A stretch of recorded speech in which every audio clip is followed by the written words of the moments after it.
посетата на високата представничка на Европската Унија за безбедност и надворешна политика представува сериозна поддршка на европските перспективи на нашата земја. Срекни сме што при оваа посета на Македонија Европската Унија останува посветена на иднината на Република Македонија до полноправно членство на Европската Унија. Разговаравме за следните средби кои што предстојат во понеделникот со Советот на министри и во четвртокот со Генералниот совет или Советот на премиери, каде што пред се од Македонија се очекува да се почитуваат демократските процеси, кои што се јасно изразена волја на граѓаните на изборите, преточени во парламентарни мандати. 67 мандати се нормален демократски основ за давање мандат во обид за формирање на влада. Од тука и очекувањата на Европската Унија е дека наредната влада, доколку покаже резултат во посветеноста на реформите, Европската Унија преку своите институции ќе има причини повеќе да се посвети кон образување на процесите за започнување на преговори на Македонија за полноправно членство во Европската Унија. Повелете. Преку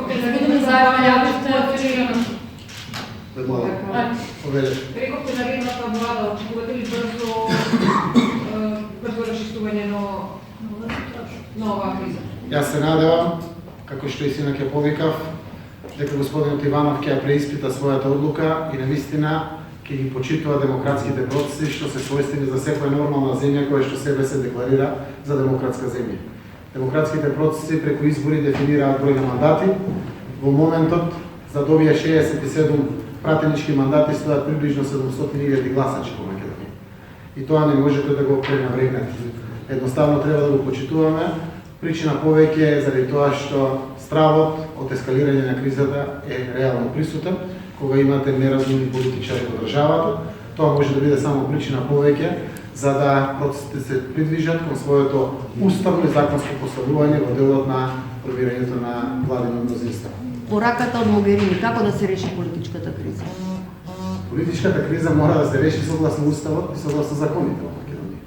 Изјавите кои што од вчера ги имаме од комесарот Хан и од сите пријатели на Република Македонија, кои што искрено и мислат на Македонија, а тоа е брзо формирање на институциите на системот, а тоа е влада во Република Македонија, може да бидат само пријателски изјави.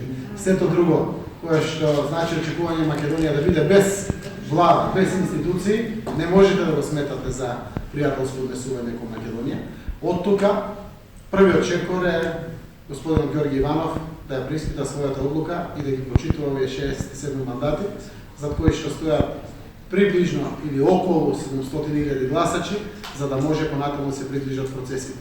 Уште еднаш повторувам, давањето на мандат не значи со сигурност дека ќе се успее да се формира влада, но тоа е патот по кој што мора да се движат процесите во Македонија. Дали ќе побарате продолжување на собраниската седница и формирање комисија за прашање на изборите, именување и именување председател? Дали е тоа еден од вашите следничи? И разгледуваме сите опции. Една од опциите секако и таа, но пред се движиме во рамките на она кој што представува нормално очекување на логичниот редослед на постапките кои што треба да се движат во Македонија, а без при тоа никому да му дадеме изговор и причина да прави будалачки во државата. Така да од лепезата на опции за кои што и синак ја реков и пак повторам, секогаш постојат, треба да ги земеме во предвид оние кои што се највнимателни од секој можен аспект, да ги придвижиме работите кон нормализација на нашата земја. Колку време ќе чекате председателот Иванов да ја преразгледа оваа одлука? Секако решението според нас е председателот Иванов да го даде. И тоа е она кое што е нормален процес на действување. Но истовремено ако бидете исправени пред одговорноста што со државата, што со институциите, што со новата влада, и преземете сите други чекови согласно устав и согласно законите, за да воспоставите нормализација на Република Македонија.